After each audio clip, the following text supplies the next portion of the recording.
Three, two, one, blast off.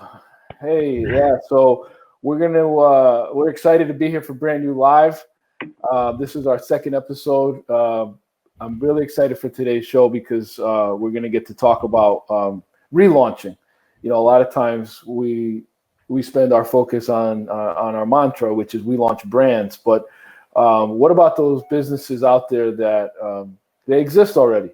They exist. They're pivoting. They're struggling. They're bootstrapping. They've had their cousin Jerome design a logo, or their Aunt Mary build a website, or they've gone to Fiverr for one of these things, and things don't really jive well together because they don't really have that consistency that maybe some of their competitors have. So. I think it's going to be a fun episode for us to talk about all these different aspects of relaunching, and how for some people they're reemerging. I mean, I think it's safe to say that the advent of a vaccine is in our future. The pandemic's affected us all, but there are some tried and true practices that I think we're gonna have to employ, and businesses are gonna have to employ to work themselves out of this, and it's a great time. I think it's a great time to relaunch, to refresh, to come out bigger and better than you were before. And we're gonna give it a few minutes before we really set things off, because we're starting to share the link, and this is our live event, and so we want to make sure we've got people out there, signed up. And funny story, Jorge, I'm dealing with Paul, with the electrician, Brunson Electric. Yep. And he's doing the lighting, and it's giving him a little run for his money. We're having some issues there where the lighting on one side of the house is not coming on. We can't figure it out why.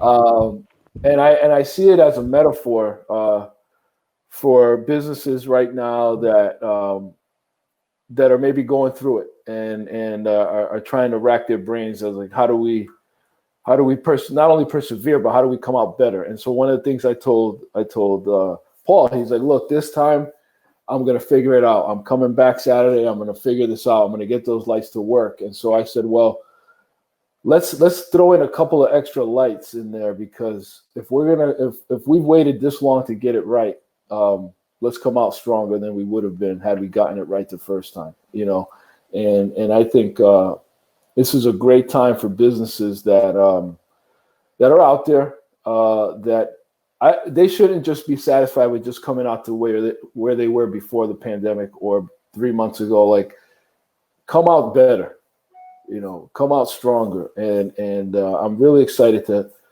kind of have this conversation today about what businesses can do from a branding standpoint, from a website standpoint, and from a digital standpoint. And frankly, we use this metaphor of the rocket, right? We use it often, and we like to think of that rocket as being these three components, and that's why Jorge's here, our director of web development, and Steve's here, our digital marketing strategist, because the three of us are like Voltron on this, because we formed this rocket, and if you think of it as the tip of this rocket is your brand, right?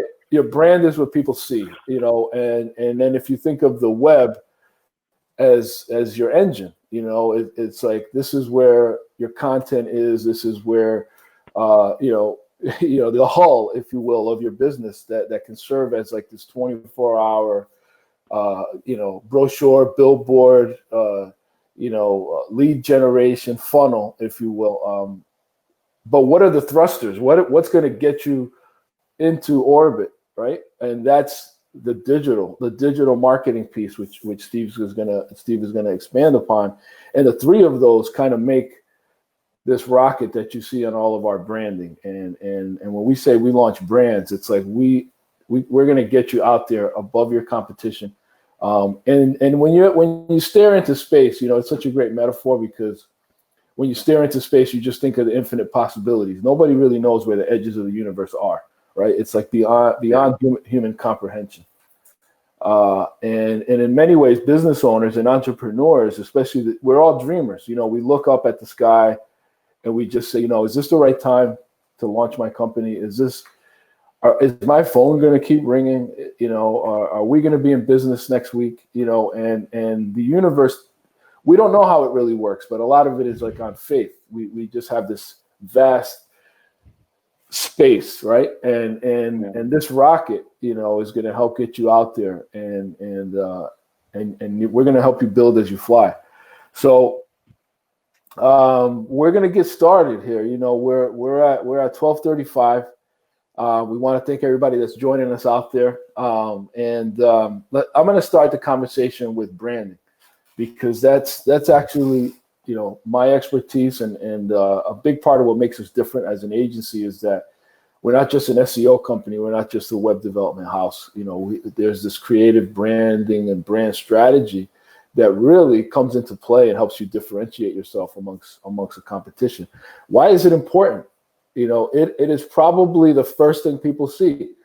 The first thing that they get their attention, whether it's like, we want to say, hey, this is branding, this is a cool logo. It's a color red. You see it all over the place, but that's our branding. That's what people remember.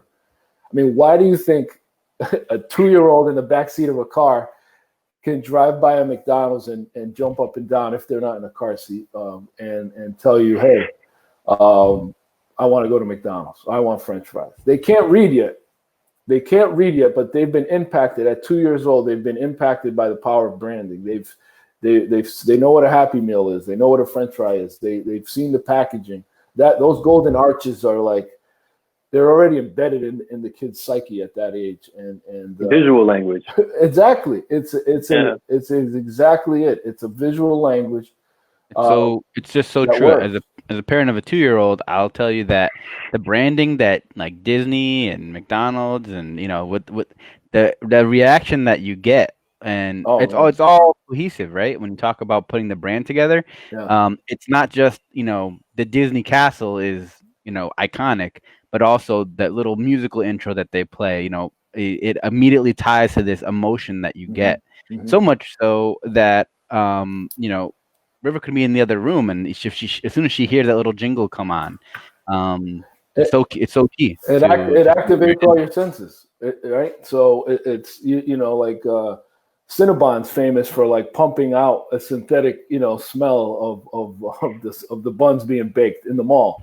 People thought that was like the real smell of it. It's fake, but it's done to like really like touch all your senses, your visual, your sound, your olfactory senses.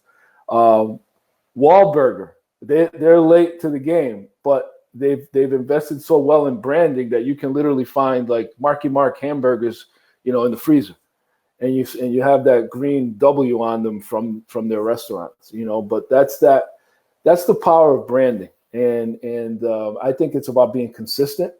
I think it's about highlighting what makes your company different in your messaging. So you got brand story, you've got your brand identity, which is what people see. And how do you get that consistently across all these different facets? So many people, unfortunately, skip that part, and they just figure like, I don't need a logo, or they use clip art, or they outsource it to a logo farm, overseas, and they get something that's very cookie cutter. And one of the things I highly recommend, as you can see in our branding, it's a registered trademark. You want to create something that's trademarked and trademarkable, proprietary. So even if you have something now, we can evolve that. And so brand evolution is something that is part of a relaunch, where we can take something where your customers may be familiar with something that you already have, or we can evolve it a step where we can have some visual, I call them visual breadcrumb trails, so that you don't lose anybody, but yet you elevate your branding to that next level. So Jorge, I'm going to pass the mic to you a bit. Talk because we'll come back to branding. We're going to give everybody some real examples of branding and case studies. But What's a website refresh look like? Why don't you talk a bit about that for us? Sure. And a lot of it comes down to kind of evolution, constant iteration. We always talk about constant beta here. And the internet is very much a type of technology where you're not going to have that level of ability to just kind of set it and forget it. It just doesn't exist anymore. Right. Technology is changing exponentially. If you look at just what was accomplished in the 20th century, how we went from horses to fully mechanized vehicles. If then the last 20 years, internet technology has exploded, and what's changing and what's possible is changing every single day. So a lot of it is keeping your website in line with your competition. Oftentimes, when you have somebody looking for a vendor, they're going to go out and look at a couple options. They're going to shop around. And if you look old, out of date, if you look like you don't know what you're doing, or your brand and the whole experience just isn't very easy, it's that very first part in the door. Your website, right.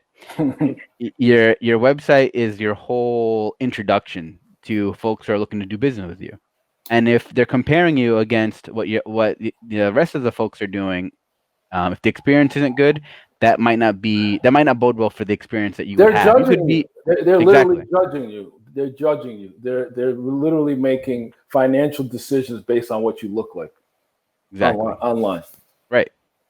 So that's going to be a big factor. It plays a big role. How easy can they find you? And there's a lot of pieces that go into it. But doing the website refresh makes it so. Let's say you have an established brand that people do trust, that's been around for 20, 50, whatever, however many years, but still you're starting to fall behind to all the new up and comers who are offering easier services. Just the ability to offer online payment and invoices. That makes it so you guarantee the payment, you secure the bag, as we say, and you make sure that that your payroll is funded. It offers an incredible convenience, but it's also just saying, hey, if I can pay online here and I can't pay online there. It was already a thing amongst millennials and the next generation, Generation Z beforehand.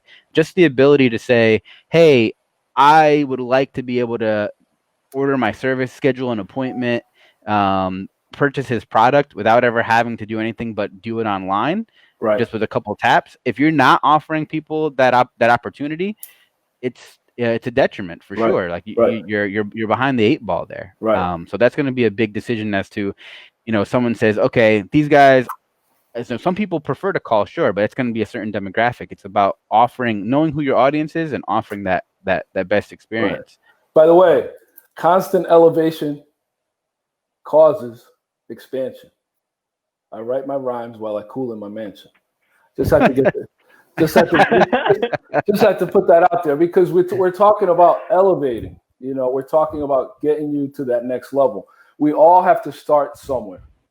And when you're talking about this website refresh, some people just make their own website. I mean, literally, they can go on GoDaddy and create something. And you got to start somewhere. We're not knocking anybody who said, "Hey, look, I can't afford you guys right now. This is what I got to do." You can start somewhere, but I think there's something you should be able to get some little nuggets out of this that'll help you, even if that's what you're doing. But we really want to address this to those folks that did that and now want to go to that next level. They want to elevate their brand. They want that refresh. And here's the thing. Here's the reality. Times have changed. We're going to talk about some examples when we get to that section. But back in the day, you could get by on word of mouth, and you did not need this. People were looking you up in a phone book. And if you had an ad, if you had a display ad in the phone book, that's what made you look like you were more legit than the guy who just had a regular listing. Nobody uses that anymore. We all have computers in our hand, in our pockets, and that's the first thing we do, which speaks to having a responsive website. But literally, the first thing we do is go to our phones and look up a company, and we're looking to see if they're legit. We're looking to see do they have a digital footprint. So branding, web, that digital marketing piece. Are they on social platforms? All of that is part of the vetting process that today's consumer is used to. So tell Jorge, I don't know if you mentioned this yet, but I think it's important to talk about the report card a bit, because that's usually for us a first step in that refresh is that we kind of run a little diagnostic on a company's website, and there's a lot we can learn from that, and then recommendations that we can make. Sure. So a lot of kind of knowing where to go next is knowing where you're at now. You want to get your bearings, and a lot of that is going to be contingent on you don't know what you don't know. So it's a good thing to take a moment to really take an analysis of what your current efforts are amounting to, and what you've produced and what you can improve on. Even if you built your site yourself, it's a good thing to know, here are my weak points, here are my strong points. So you have a roadmap for improvement. You know, hey, I really know that I need to work on X, Y, or Z. Right. So all of those things come into play.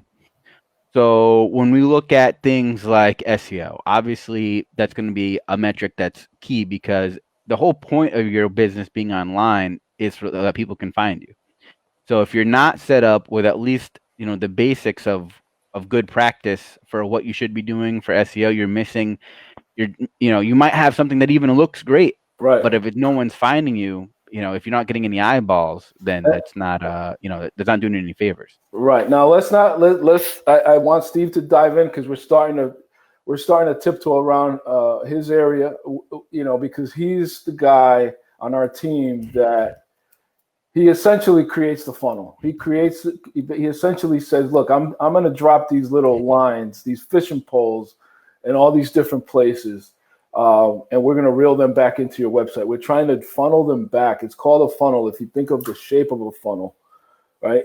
It's literally like all these different sources where your brand should be digitally. And we're utilizing all these different outlets to get them back to the website, right?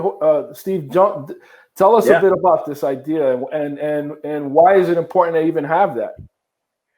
Yeah, so having an idea of where your customers are coming from is essential.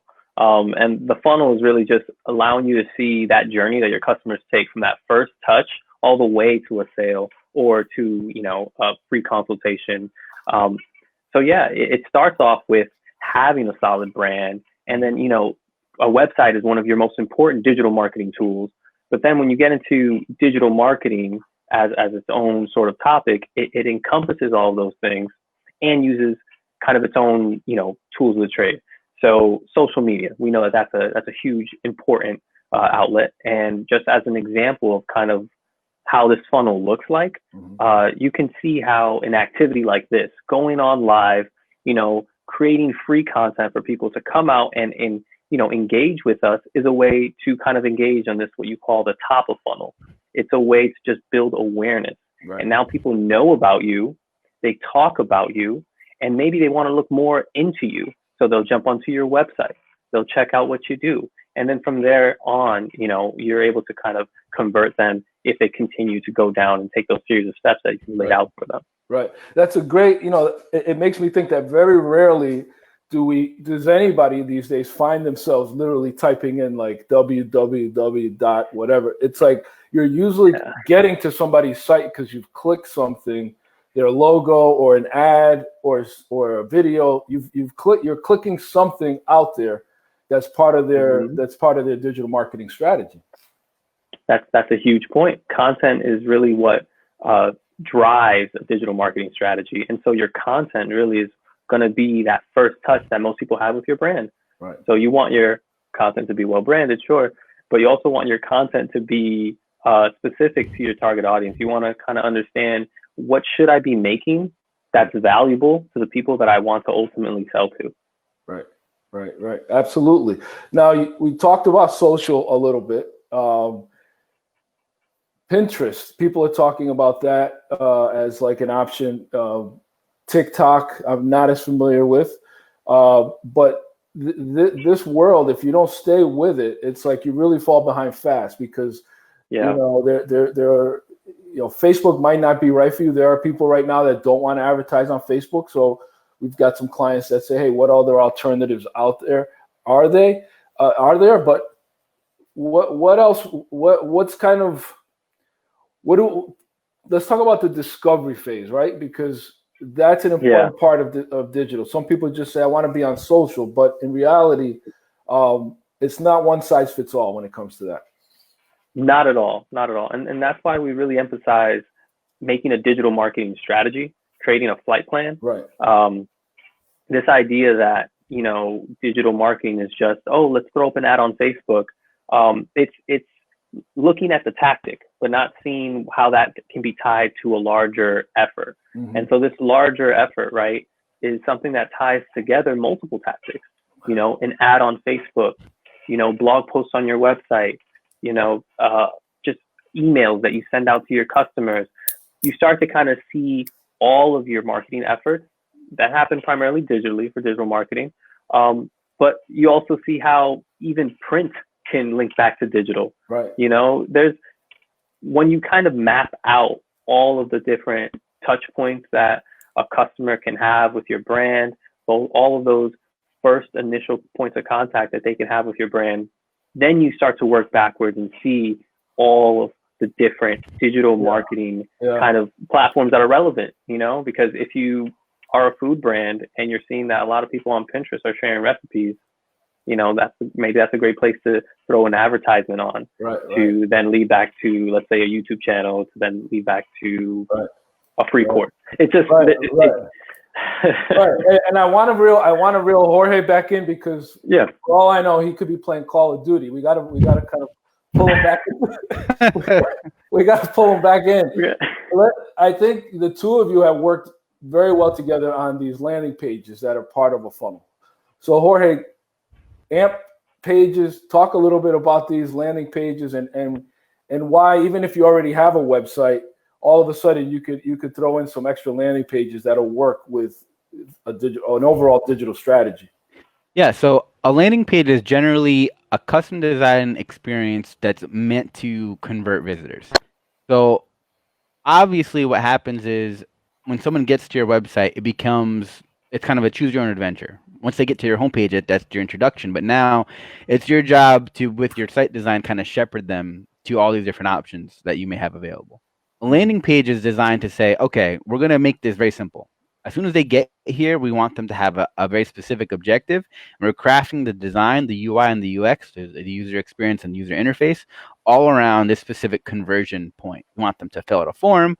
We want them to sign up for a reminder, to sign up for an email, join the Zoom meeting, whatever it is. That's what the landing page is geared to do. So we remove a lot of the other options. That way we say, all right, we're funneling individuals right down into this specific thing that we want them to take advantage of. Now, AMP pages in particular, which is accelerated mobile pages, is a technology that Google has released that gets priority for landing pages and for content pages in general. So they strip out a lot of code to make it very bare bones. They have a very specific and strict set of code you're even allowed to deploy on an AMP page. But the thing is, because you're actually using Google's technology to develop and create the page, part of it is already loaded by the time the user gets their search results into the search engine. As soon as you type in, floor refinishers, and you have an AMP page that's designed as a landing page, that is going to not only get priority in terms of search results, but it's also going to give the end user a better experience, because by the time they've searched it, that it's already partially loaded in the page. So once they click on the link from that search result to the AMP page, now they're getting that much of a better experience, especially for individuals on the go. So you're going back and forth with your significant other. You guys are trying to figure out who's going to do the floors, who's going to do the masonry. You type in whatever those search terms are, and you have an AMP page set up to capture that. Now that makes it more actionable. You get more priority, and it makes for an overall better experience. Yeah, I was just going to say, Jorge, and that's just a great example of how, content and SEO kind of work hand in hand, and how sometimes people can see search engine, activity as like this very technical thing that you need to go into your website and make sure everything is coded. Yes, there is this technical side, but it's also knowing your audience and creating the right content for them. So, that's also another huge benefit to having, a firm like us that has an integrated, like a holistic, point of view. We're not just attacking the technical side of things. We're not just attacking the creative, content production side of things. We're looking at the big picture. Right. Now, for somebody that, because the questions are coming in, people that have websites already, the questions that I'm seeing are, can they add AMP pages to an existing website? So Jorge, what would be our answer for that? Sure, and it all depends on the platform that you're built on. So by their core nature, they're very simple in terms of code execution. So if you're building an AMP page from scratch, there's a series, you can just grab an HTML template, the little bit of JavaScript that's required, and some of the actual AMP code base, and you can load it onto almost any server because it's going to be able to load that regardless of if you're running an IIS server or you're running a Linux-based server. So that can be built totally independently. Alternatively, if you're on a CMS platform like WordPress, you can often install just a plugin, so an additional piece of software onto your website that allows you to translate an existing regular page into an AMP page. Cool. And that makes it so within a couple clicks, now it will convert it from one to the other. Might be a little bit of cleanup you need to do in the interim, just not 100% perfect translation sometimes, but it will it will give you that robust tool to be able to have that. Cool. Well, before we get into our examples, and we're gonna share some examples of some real life clients, and I wanted to give Steve an opportunity to talk about reporting and analytics and the importance of that, because we have a lot of people out here that are like, it's sad, but I still see some quote unquote social media companies out here, and I'm not knocking competition or anything like that, where they're measuring their success on the number of likes that they get on a particular person's page or business's page. And so there's a lot of confusion out there and it's rightfully so. It's like I've said that our industry sometimes can be looked at as used car salesmen, because people feel like, okay, I don't need the clear coat. I don't understand what they're asking me to sign. I'm very nervous. But in reality, talk to our viewers a bit about all the wonderful tools that are available for analytics and how your decisions should be data driven, and you really should only be spending money where it's working. Definitely. And there's a distinction, I think, just to preface, there are certain efforts you can do, right, that are brand related, that are not necessarily a measurable ROI of, like, let's say, the music that comes on that reminds you of a brand. It's like, no, that's going to be more psychological. You can't really measure that. But then when you have something that's direct marketing, right, like like on with a digital advertisement or anything like that, those are the type of things that you want to make sure you're spending your money correctly. In terms of analytic tools, they're native to many of the platforms that you can advertise on, which is great. And then they can also be aggregated using different kind of publishing platforms. Things like Zoho Social, Buffer, Hootsuite, things like that allow you to kind of see your analytics in aggregate. The main thing is to really separate kind of your groups of analytics. There's the engagement, types of analytics like likes per post and et cetera, which over time, if you see, your average likes per post increase, you're seeing, okay, I'm getting more of my audience engaged. But ultimately, when you're not looking at it from an organic point of view, where you're not spending money, when you're spending money, your ads should definitely be tied to an ROI, tied to a conversion, and kind of how are you kind of tracking these leads? Are they filling out a form? And if it's not working, it definitely is not something that you want to continue to pour money into to see if it works. After a certain period of time, that sort of long-term development is much more better suited to the organic side of things, where you can kind of measure those engagement numbers and not be so pressed. But when you're spending money, you definitely want to link it to a hard ROI. Right. Return on investment for sure. So let's dive into some of our case studies. We're really blessed with the clients that we have. We have clients all over the country, but we picked a few that are local for this example of case studies of clients that we've helped refresh and relaunch. And I want to keep going back to that, because brand new sometimes can be so focused on launching something brand new. And we love working with startups and we love working with entrepreneurs, but there are many, many companies. Modern Plastics is the one. And Bing, I want to give a shout out to Bing if he's still watching, because he chatted us. Love the guy, love the company. They're an essential business. They're killing it right now. They're providing PPEs and face shields and plastic dividers, making reopening safe. They're really helping the economy come back. And and these guys, I say now maybe 3 years ago or so, reconnected with them where they were in need of a rebrand. And the logo's up on the screen. Their old logo's on top, and what we did for them is at the bottom. Actually, a modification of what we did for them is at the bottom, because we did one where it's just the MP. This is actually their anniversary logo, which is a great example.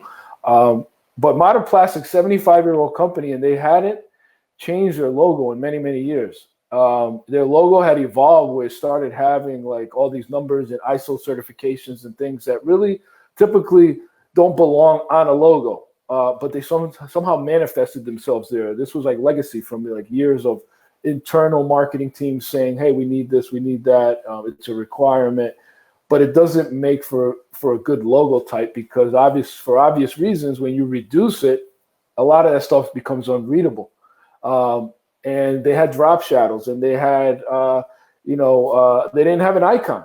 So we're in a different ball game, guys. If you're a business out there and you don't have an icon, if you look at our gear, you see the PD square. It's on Jorge's hat. Modern Plastics didn't have an icon, and icons right now are so critical because in many of the social media profiles, you won't have an opportunity to put your full logo. We will only have a space for a very small, sometimes 150 by 150 pixel icon. So we did a brand refresh for Modern Plastics where we didn't want to create a new logo for them because we didn't want to alienate any of their existing customers. These guys have been around for 75 years. UPS is another good example. They, and I use it in my BrandU presentation because their old logo used to have like a string on it, and now that string is gone. It's just a UPS shield, and most people have never noticed when that took place. And it's something that is considered a brand evolution. It wasn't a rebrand in the sense that you create something new. And I think a lot of companies out there that are in Modern Plastic shoes, where they've been around for a while, they can stand to update or refresh their branding as part of their relaunch. And same thing goes for web. Jorge, if you want to talk a little bit about where Modern was from a web standpoint and where we took them, I'll pass the mic to you, and then we'll have Steve talk a little bit about some of the landing pages that we built and some of the advertising we're doing for their PPEs and things like that. Yeah, so Modern was in a place where they had a system that was a little bit clunky to use in terms of creating content and managing content, and it wasn't tied to an experience that allowed them to be as interactive with their potential consumer base as possible. So we wanted to make it, and they were in a very interesting position because given their industry, they had a massive website, incredible number of projects, products, individual pages. And we had to say, all right, we had to create a scope for something here, or we had to, we had to set a target pages. So we went in, we look at their analytics, and we analyzed what their top traffic pages were, and we built around a whole scope of work around what those top traffic pages were, and say, all right, these are the pages that are the most important, and that are going to be the most impactful to this entire effort.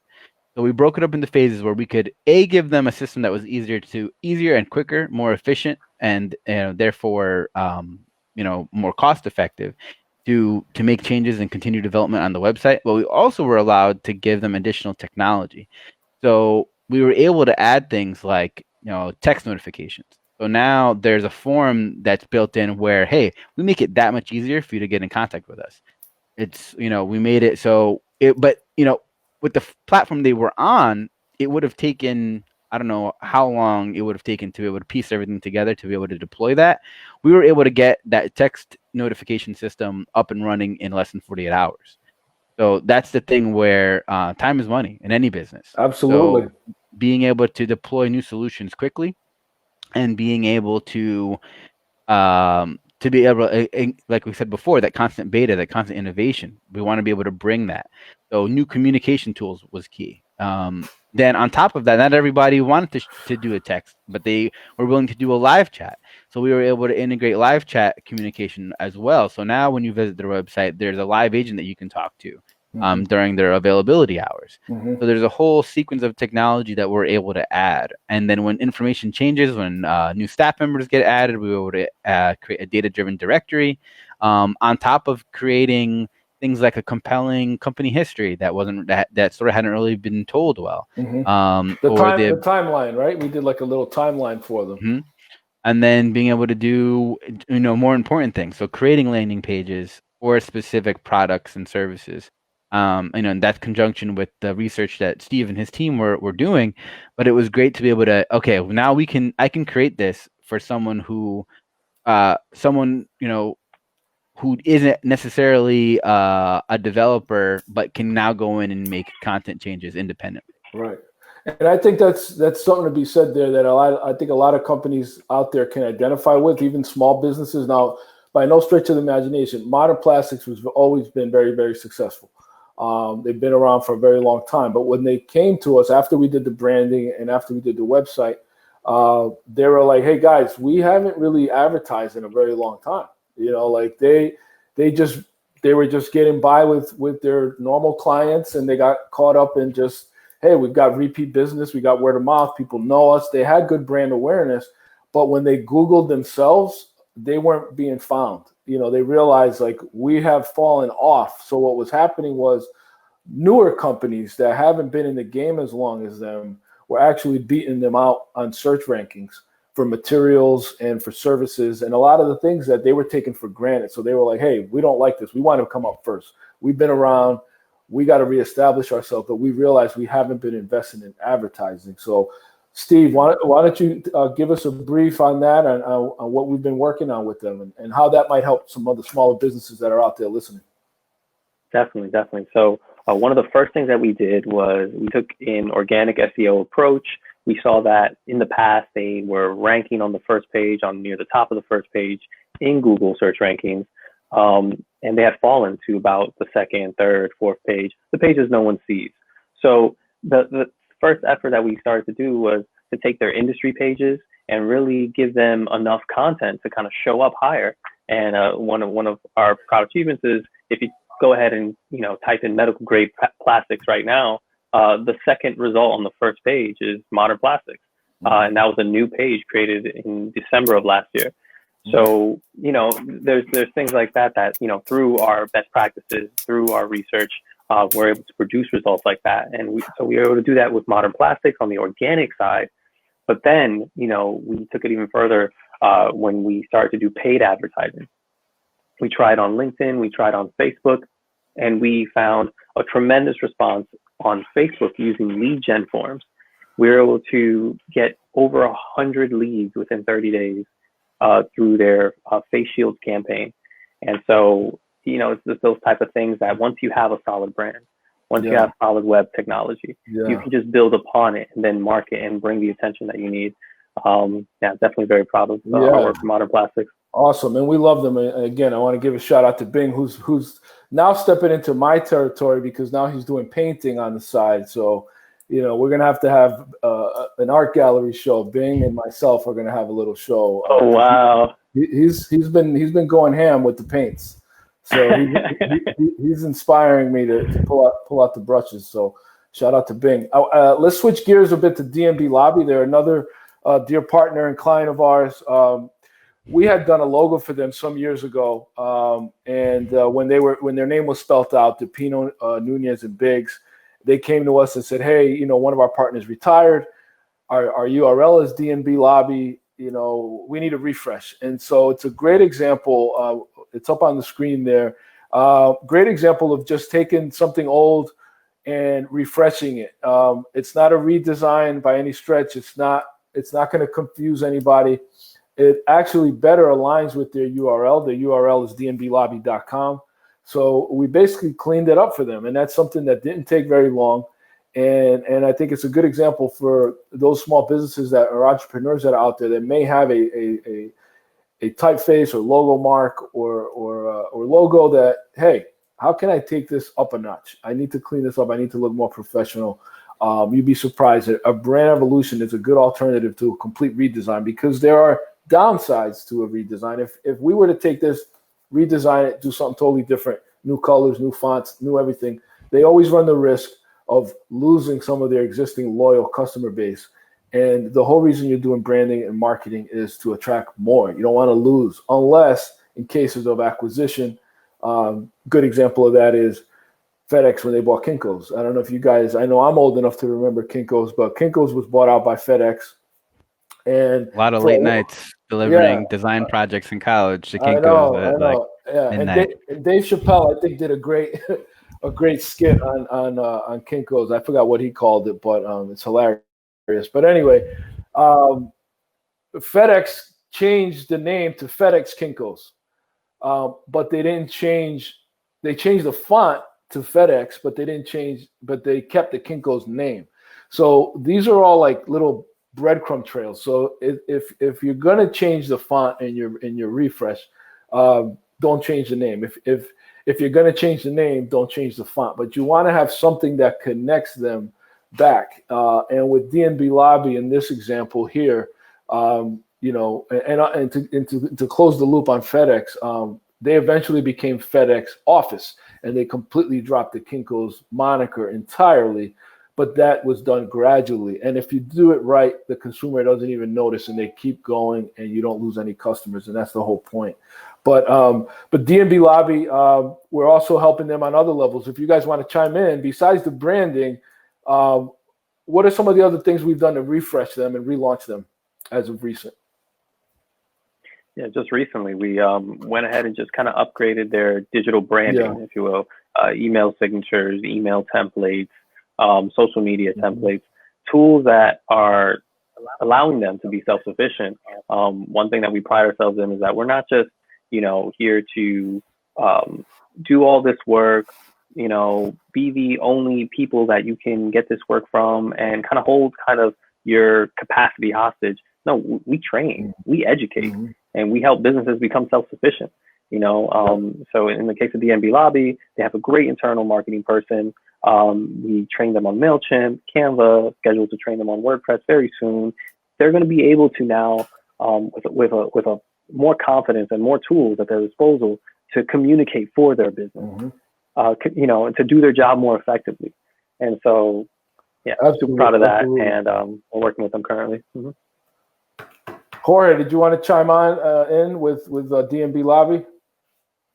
Yeah, I mean, that was really, Steve kind of spoke to it, is that not only did we give them a brand new website, initially, right? We redid their website some years ago, back when at the old office, and that was already a better experience for them than what they had before.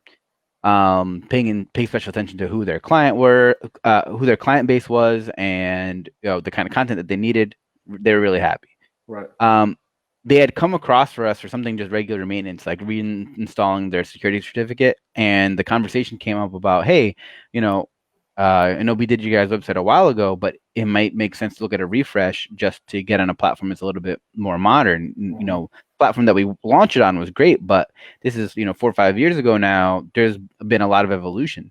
So we were able to give them again this platform that not only looks tighter, looks better, but now we're going to be able to train them on how to update it independently. So we had already trained, some of the key stakeholders. We're training some new staff members as well, and now you're able to have extra value out of your website by being able to independently go in and add new content, especially something like that where you never know the legislation that's going to be changing, and being top of mind and it being important to make sure that shows up onto the website itself. That's just really powerful in and of itself. Yeah, I think you bring up a great point there, and you wear many hats here.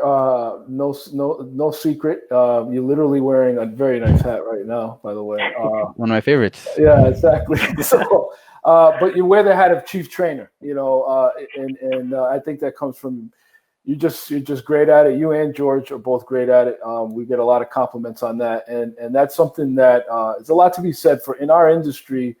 Not that long ago, it was more of an adversarial client service provider relationship. And at PD, at the risk of being heavy-handed here, I think we're big on handing the keys and empowering, and I think both you and Steve touched on that, and that's a testament to our philosophy.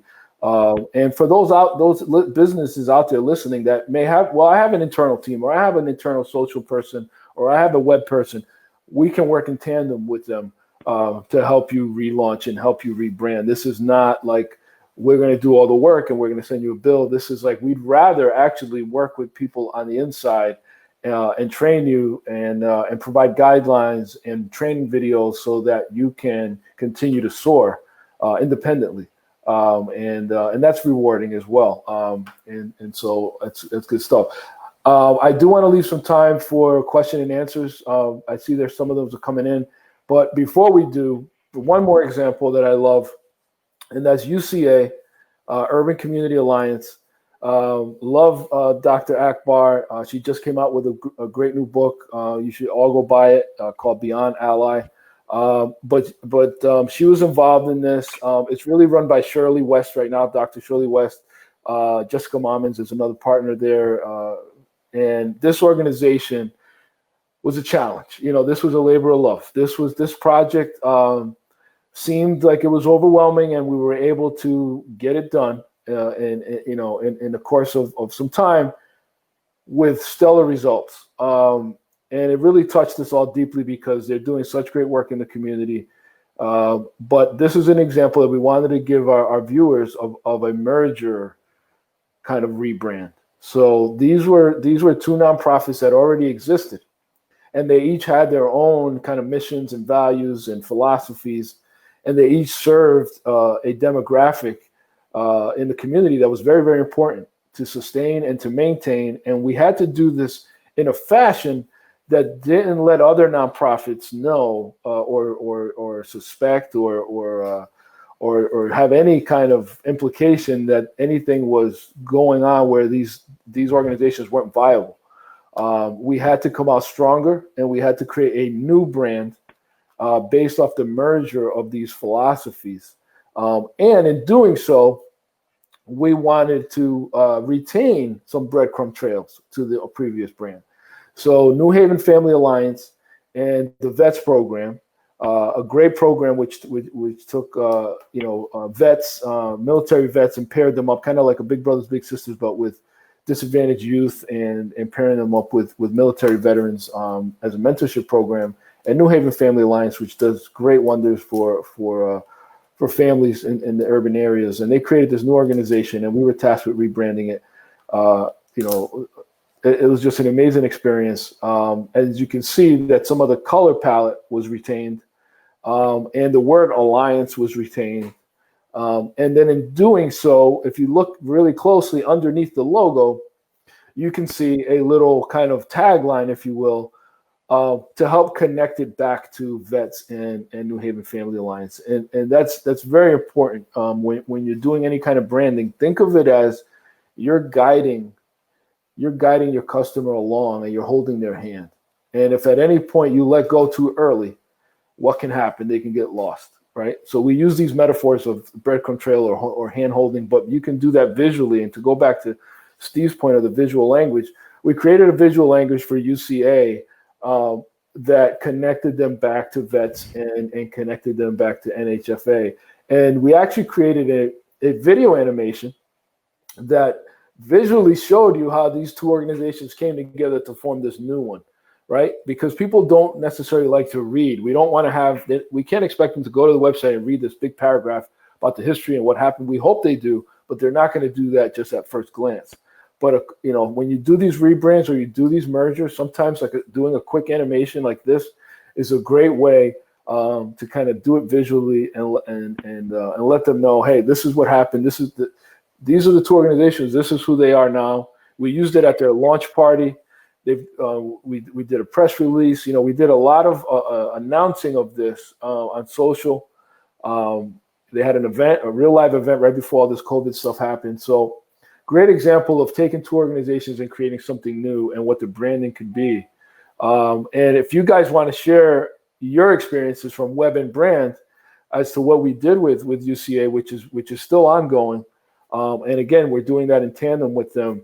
Let's talk about that for a couple minutes, and then we'll dive into see what kind of questions we've got from our viewers.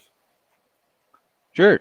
So on the website, it was a process from the get-go. We had to understand who those two previous organizations were and get a good information hierarchy with what they needed to do for the evolution.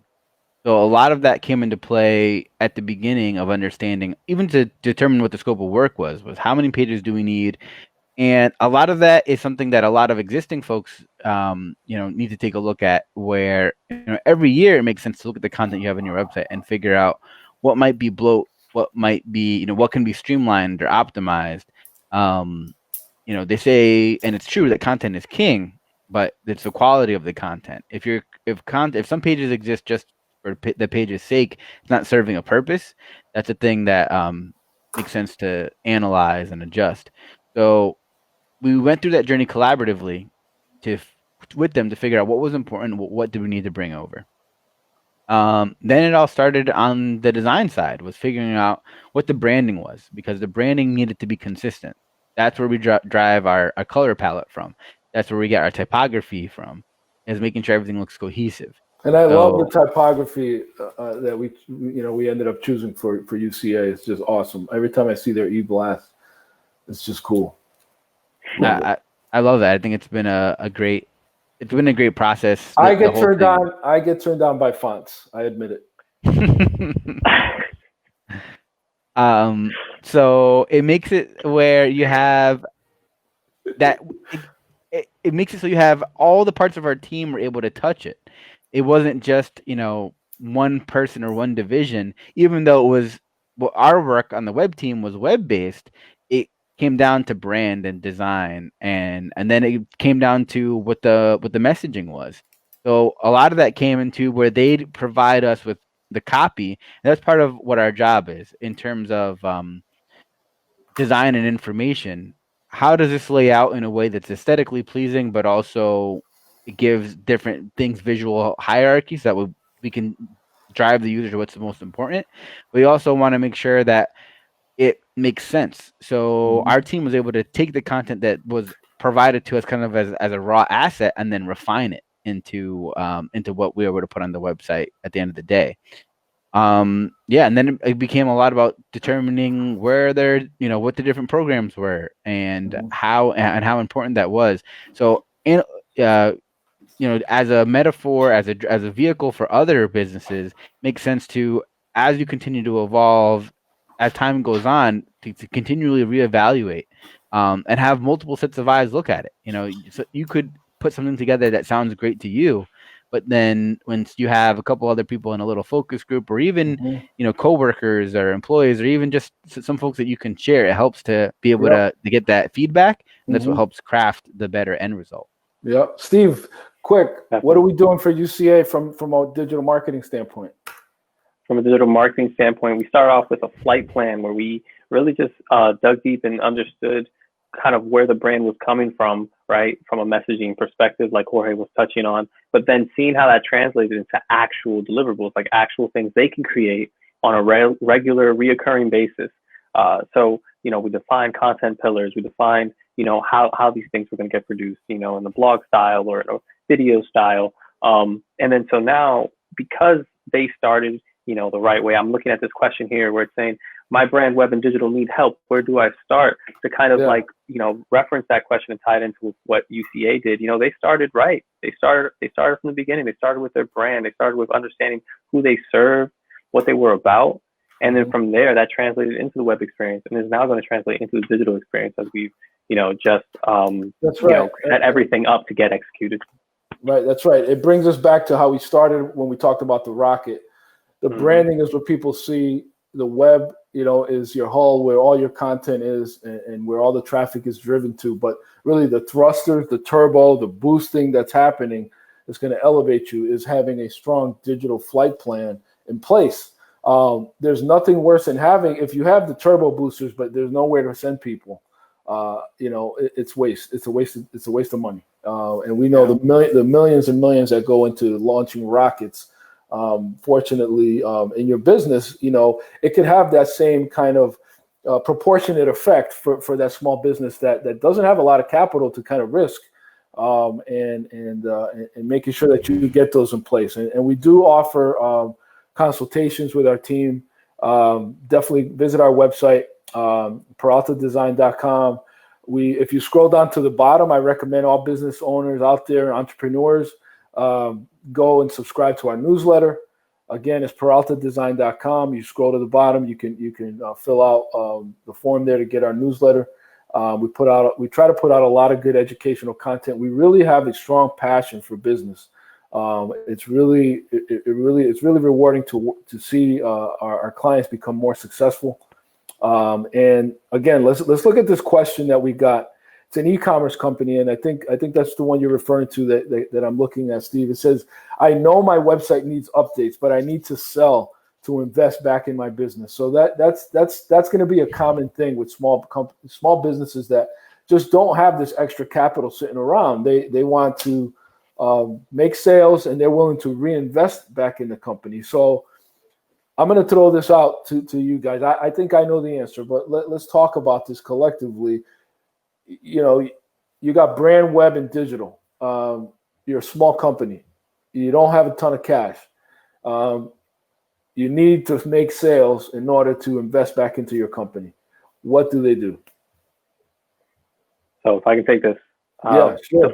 The first take here is thinking MVP, and we touched upon this in our first episode when we were talking about startups and launching.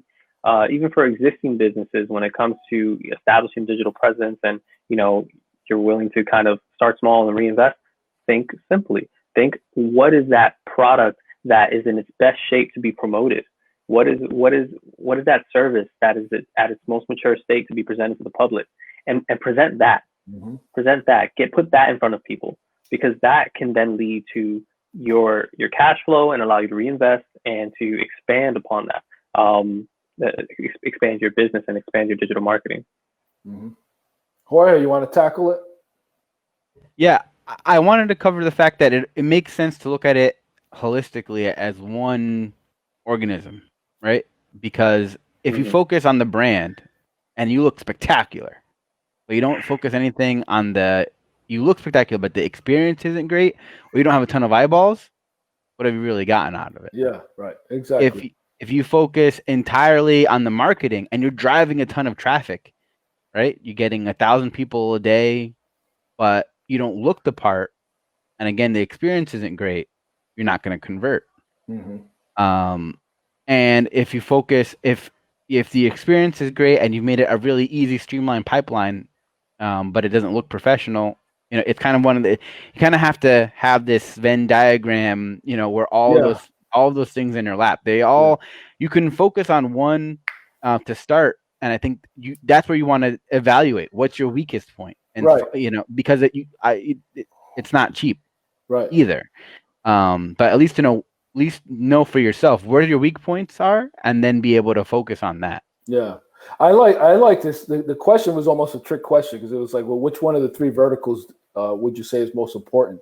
And I think what we're all saying here is, if you think of it if you were building a rocket and you had these three sections, and you put too much emphasis, too much weight on the brand, where do you think this thing is going to go? It's going to probably sputter up and then crash back down, because it's top heavy. If you put too much energy, on the digital marketing, but you didn't have good brand and you didn't have a good user experience, where are you going to blast off to? You're going to, if you ever let the air out of a balloon, it just goes all over the place, right? It doesn't really have a trajectory.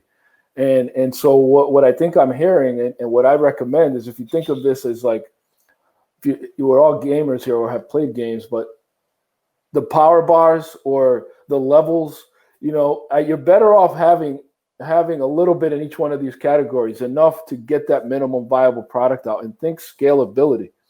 Think that you can scale this now. So you don't need to start out. Maybe you don't need to start out with that gigantic rocket. You start out with something smaller. But that rocket can fly. And that's the key thing, is we want to get you off the ground. We want to get you airborne, and you can continue as you're flying. like this example, as I'm selling, I can reinvest. Well, as you're flying, you can build and you can upgrade and you can scale. And surprisingly, a lot of this technology, WordPress in particular, and a lot of the templates that we would develop can be the foundation that you continue to build on for a very long time. So you could be making $200,000 a year gross sales right now, but you have all the pieces that'll be the same pieces that'll help you make $1 million a year in your business if you start and do it the right way from the beginning. So I think that's a key takeaway. A key takeaway there. We mentioned our clients, the websites, modernplastics.com, dnblobby.com,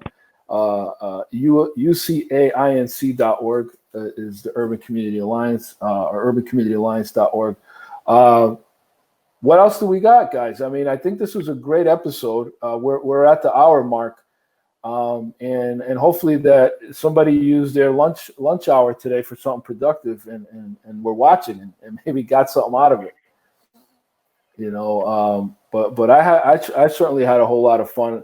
I'm checking in with Fernanda, who's at Mission Control, and to see if we've got any other questions that we want to throw out there, because we want to give everybody an opportunity to reach out to us, and let us know what's on their mind.